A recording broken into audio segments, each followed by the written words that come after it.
Welcome to Speak English Podcast with Rory and Alex. I want you to picture a scenario.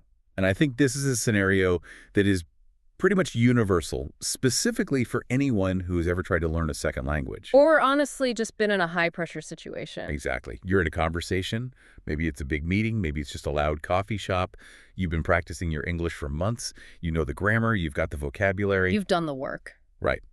And then someone looks you in the eye and asks you a specific question. And the clock starts ticking. It really does. Yeah. And suddenly, nothing. Silence. It's not just that you forgot a word. It's like your entire hard drive has been wiped. The blue screen of death. The brain goes blank, your heart starts racing, palms get sweaty. It's that terrifying, sinking feeling that if you open your mouth, you are going to sound absolutely ridiculous. And that everyone is going to laugh. It's a classic fight, flight, or freeze response. It's paralyzing. It is paralyzing. And honestly, it's heartbreaking because it stops so many people from actually using the skills they have worked so hard to build. It's that huge gap, isn't it, between knowing the language on paper and actually using it in the real world. The chaotic, fast-paced, real world. And that gap is exactly where we are living today. We're doing a deep dive into a comprehensive set of guides from Speak English with Rory. But just to be clear, this isn't your standard grammar lesson. No, definitely not. We're not going to be drilling verb conjugations today. No, we're looking at something arguably more important. We're looking at the psychology of it all and the tactical survival strategies for real conversations. What happens when the plan completely fails? Exactly. So think of this as a psychological and tactical field guide. Our mission today is to build a literal survival kit for you. A break glass in case of fire kit. Yeah. We want to dismantle that fear of making mistakes and give you the actual tools for when a conversation goes off the rails. And I think we can promise to look at the art of the save. The art of the save. I like that. Because the sources make this great argument that fluency isn't about never messing up. It's about knowing how to recover when you do. It's resilience, not perfection. That's it. Okay, so before we get to the solution, we have to understand the problem. Why are we so terrified? I mean, logically, I know that if I mess up a sentence, I'm not going to die. Right, but your body doesn't know that. My body reacts like I'm being chased by a bear. Why are the stakes so high in our heads? It's a visceral response. And the source material points to a really specific origin for this fear, something they call the red pen. Oof, the red pen. That brings back some memories. We all have that memory, right? Think back to school. In a traditional language classroom, how was your success measured? Accuracy. Pure and simple. Did you spell it right? Did you get the verb tense right? Exactly. You wrote a sentence, and if you got something wrong, what happened? The teacher marked it. A big red X. A deduction. A loss of points. Yeah. You start at 100%, and every mistake chips away at your score. It's a deficit model. Yeah, until you feel like a failure. Precisely. And the experts in the source material discuss how this creates a deep-seated perfectionist trap. You get conditioned to believe that communication is a test. And the logic becomes, if I can't speak perfectly, I shouldn't speak at all. Which is a disaster for learning because you can't learn without speaking. You can't learn to swim by reading about water. But just to play devil's advocate for a second. Yeah. In the professional world, accuracy does matter. Of course it matters. But here's the reality check that I found so necessary to hear, and I think you need to hear this too. Okay.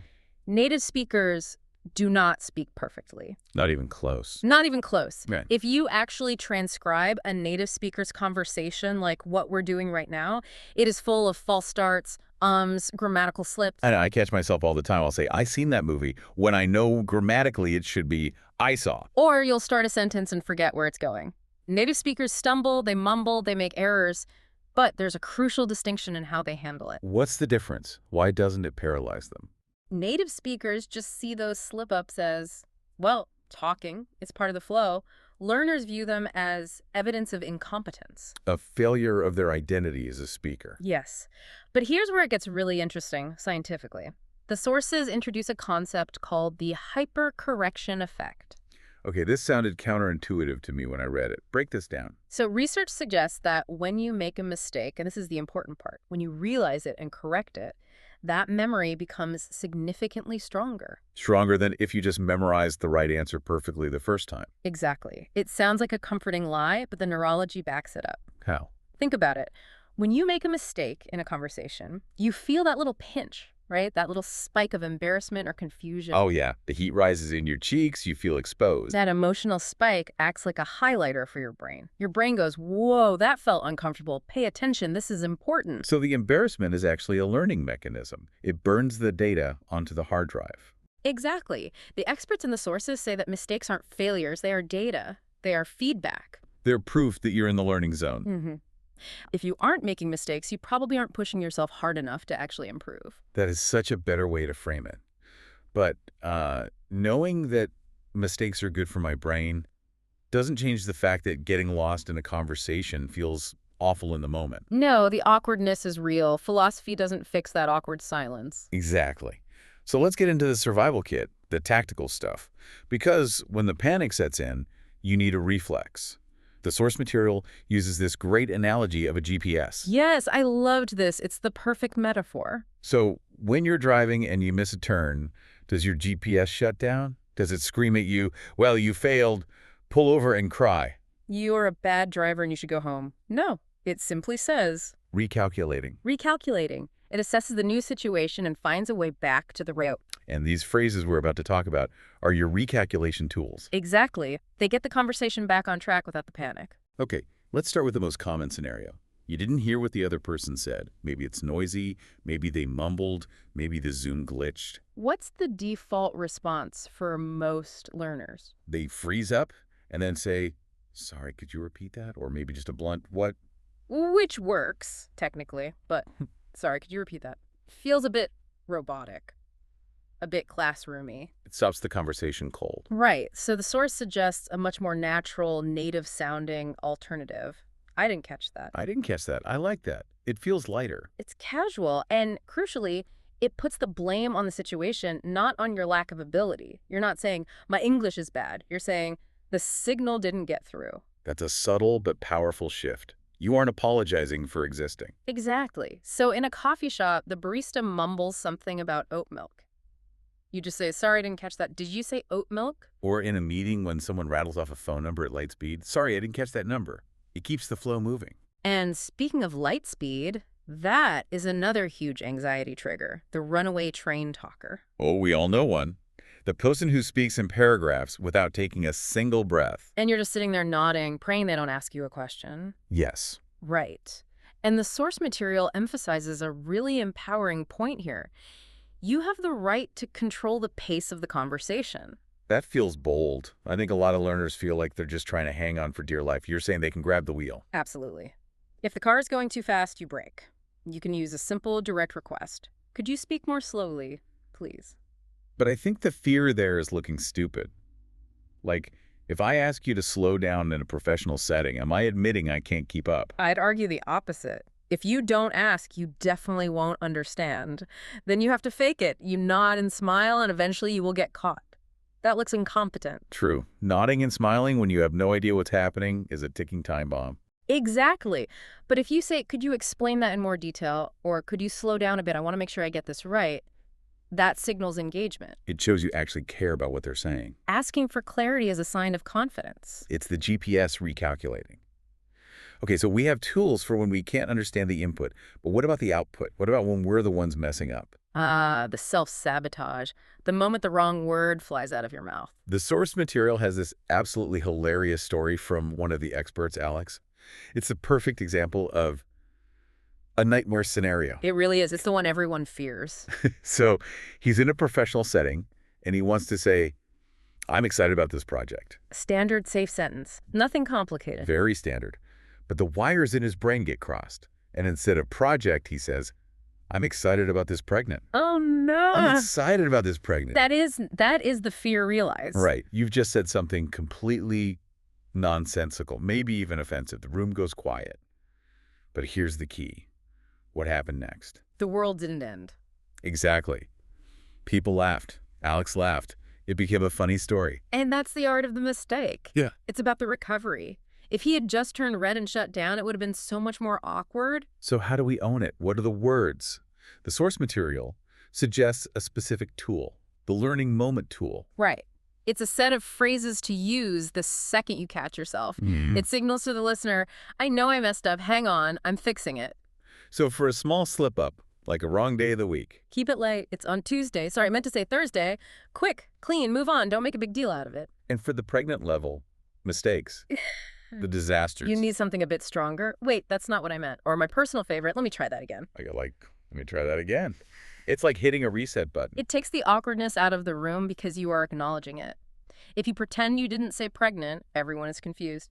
If you say, whoops, let me try that again, everyone relaxes. You're inviting them to laugh with you, not at you. But there is a nuance here that the experts bring up, which they call prioritizing the flow, or the let it go strategy. Yes, this is crucial.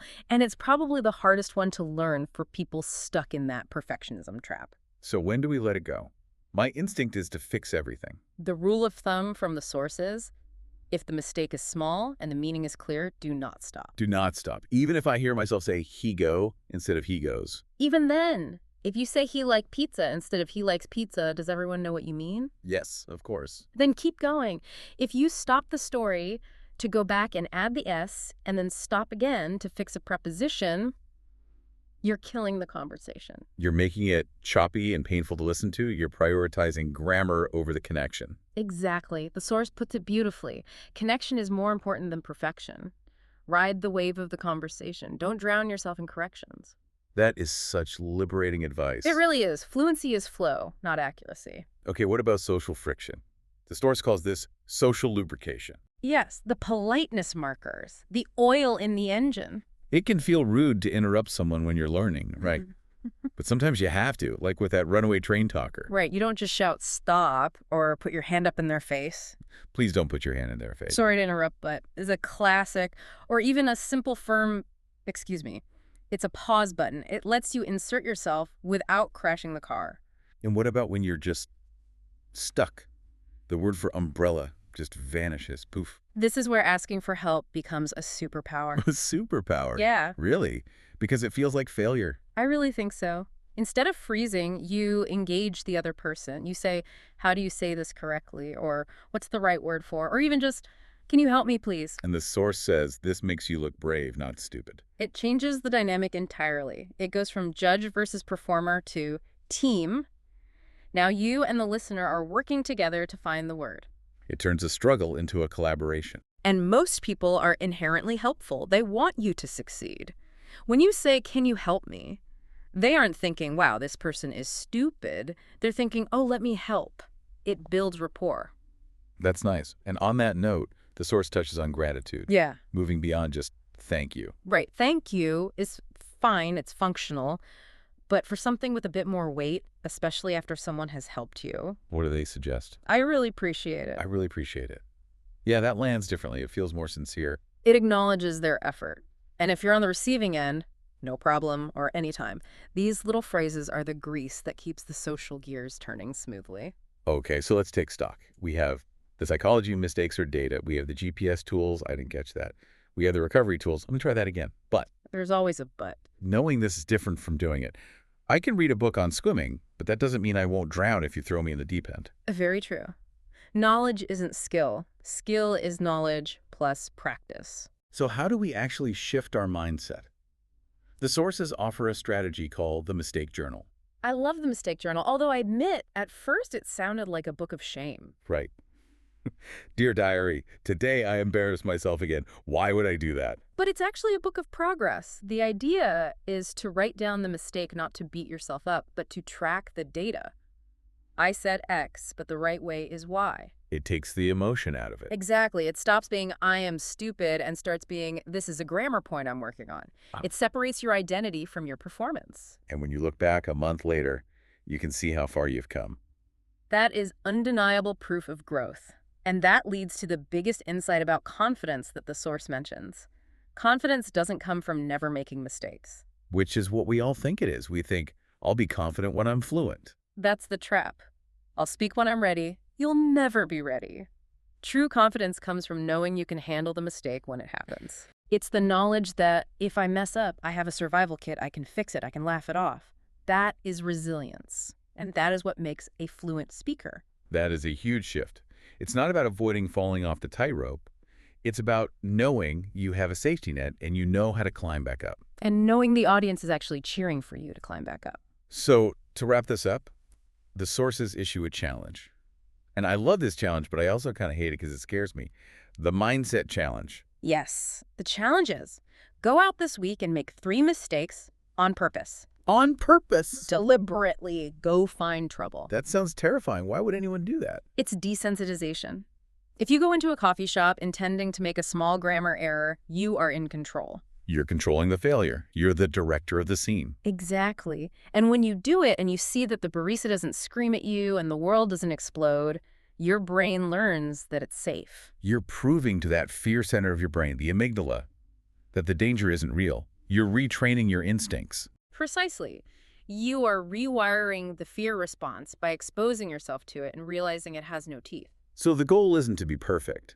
The goal is to go out, mess up, survive, and realize that people are generally pretty kind. That is the path to fluency. You have to fail your way there. Okay, this has been a really rich discussion. Let's just try to recap the main pillars for everyone listening. Sure. We started with the language freeze, that terror. We learned it comes from a red pen mentality we need to unlearn. And that mistakes are actually hypercorrection opportunities. Your brain learns better when it messes up and corrects itself. Then we built the survival kit. If you don't hear someone, I didn't catch that. If they're too fast, could you speak more slowly? If you sorry, I meant to say, or for the big ones, the pregnant level mistakes. Wait, that's not what I meant. Just hit reset. And remember the let it go rule. If the meaning is clear, prioritize the flow. Connection over perfection. And finally, the challenge. Make 3 mistakes this week. On purpose. Prove to yourself that you are unbreakable. It's the only way to prove it. You know, this whole deep dive reminds me that language is just messy. It's human. It's not code. It's people trying to connect with people. Well, if we connect this to the bigger picture, think about exposure therapy. In psychology, you treat a phobia by gradually exposing yourself to the thing you fear until it loses its power. So language learning is basically exposure therapy for the fear of judgment. It is. The only way out of the fear is through it. Every stumble, every awkward pause, that is the work. That's the path. Every stumble is a step forward. I love that. So to everyone listening, you have your toolbox, you have your survival kit. The next time you feel that freeze coming on, just remember. Recalculating is part of the journey. Go out there and make some beautiful mistakes. Heal your way to fluency. Thanks for diving in with us.